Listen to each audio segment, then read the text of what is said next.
Hey guys, Chris here, coming to you with another video on a Saturday. I'm out getting some grocery shopping done. It's really cold here in Michigan, so I thought I'd make something that tastes good but pisses off Canadians at the same time. So we got some French fries, we got some mozzarella, and a can of beef gravy. So I'm gonna go home and make some poor man's poutine, which is actually quite good. It's one of those things that you find out kind of goes together, but it doesn't sound like it does.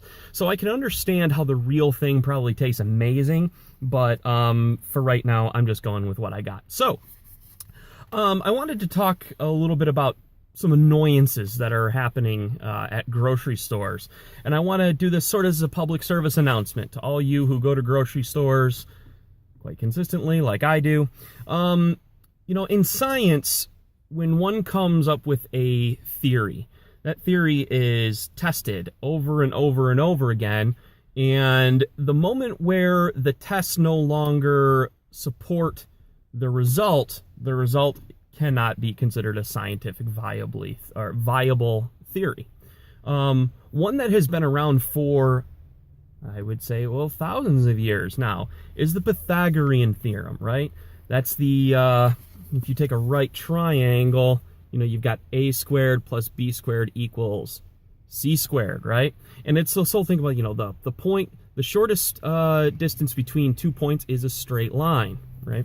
Well, there's actually, I hate to break it to Mr. Pythagoras, but I've actually found a way that not only does the Pythagorean theorem fail, but it pisses people off, okay? And that is when you are in a parking lot. Okay, so here's me trying to turn into the lane of cars, right? Now, here's you walking along that hypotenuse, right? Not going across the legs, but up the hypotenuse. Now, meanwhile, this entire time you're doing this slow diagonal, I'm trying to get my ass to a parking spot, and you are not conscious of anybody around you. So understand that this right here doesn't work in a parking lot. Get your ass over to the side and move up to your parking spot, okay? Don't take this long path anymore. It pisses people off, okay?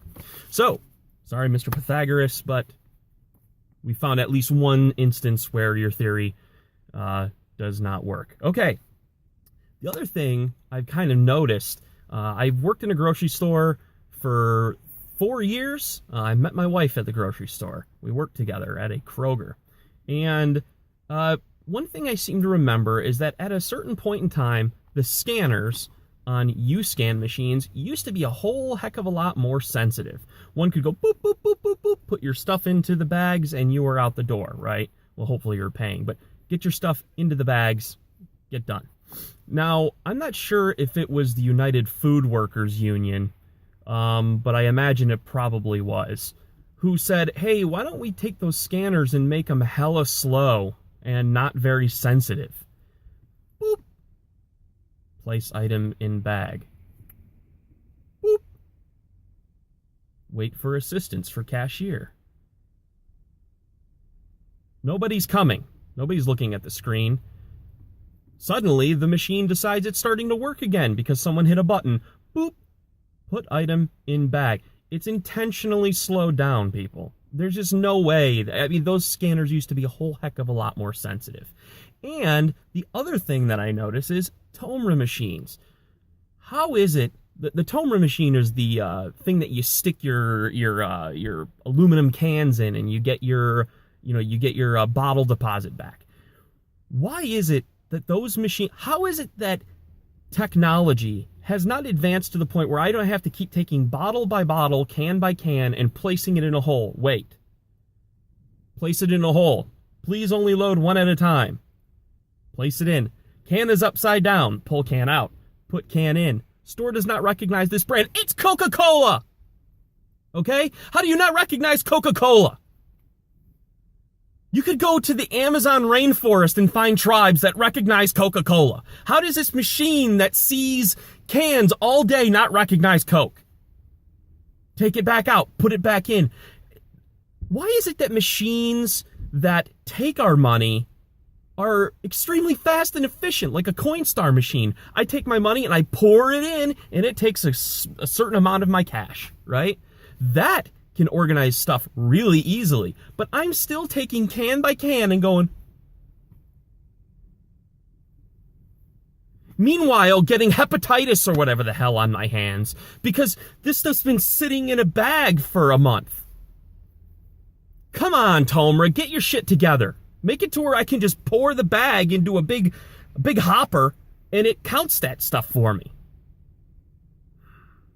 When it takes money, it takes stuff really, really fast.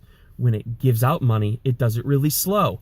There's a reasoning behind this, and I'm not a conspiracy nut, but I believe I'm right.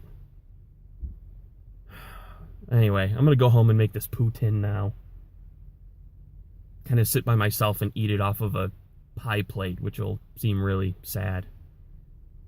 Anyway, you guys have a good Saturday. Take care of yourselves.